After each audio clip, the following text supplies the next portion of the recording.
My name's Scott. I have a story about strange lights back in 2005, 2006, thereabouts. My profession is in the woods, wildland firefighting, prescribed burning, habitat restoration. I work in the woods, I play in the woods, I've lived in the woods many years. I live in the city now, and I do like being in the city, even though I work in the woods. But around 2005, 2006, two strange occurrences happened. One, I was working on a place in Georgia, and it's a large property, privately owned, and on one side there was a pole barn with equipment that we rarely used, and it's before daylight, and I hooked up to a 10-foot mower, like a 3-point lift, 10-footer, which is rarely used. It's before daylight, and where the pole barn is and where I was attaching that implement to the tractor, directly to the north of that is probably 200 or 300 acre swamp. And we called them bays or heads up in Georgia.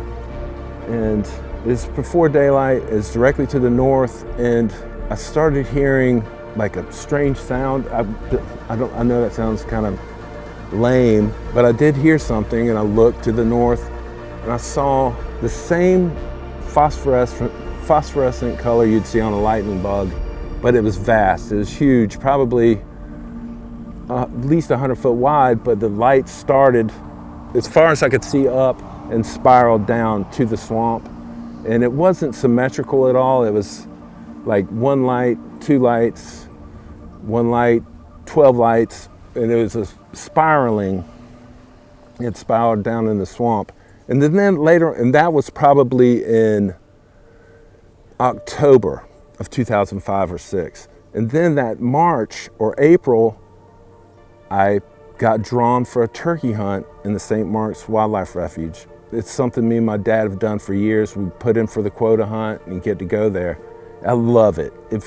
Now it's popular to go turkey hunting. Back then it wasn't quite as popular.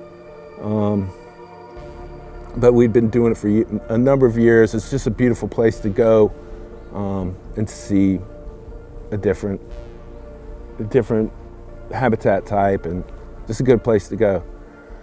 And my dad, I was working full time, so my dad was retired. He scouted the day before and said, I'm gonna be here 0.6 of a mile down Surf Road. There's a Oak Ridge.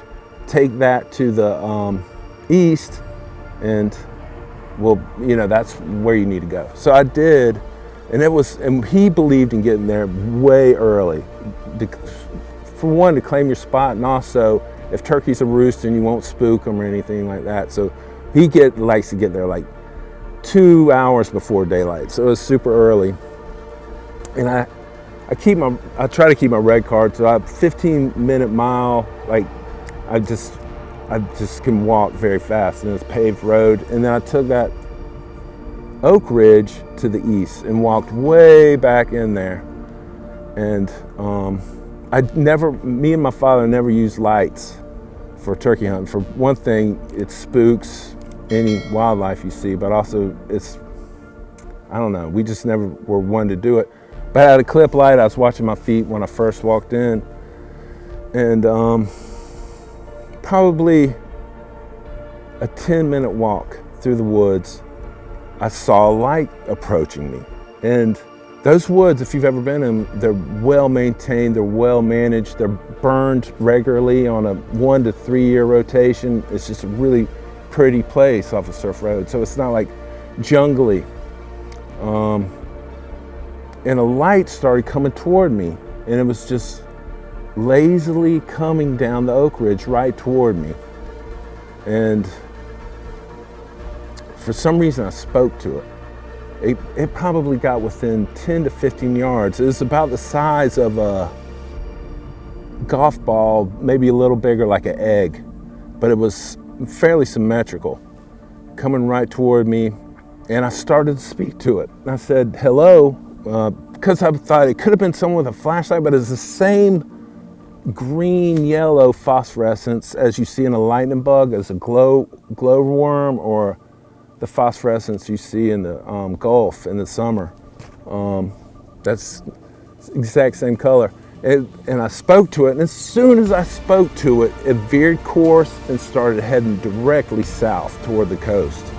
And that was it. I didn't understand what it was. I thought it might be some sort of glow beetle, or it was beyond any scope of anything I've seen before. But it seemed intelligent, and it was lazy, but it was consistent in its pattern. And years later, I was working with some biologists, and one of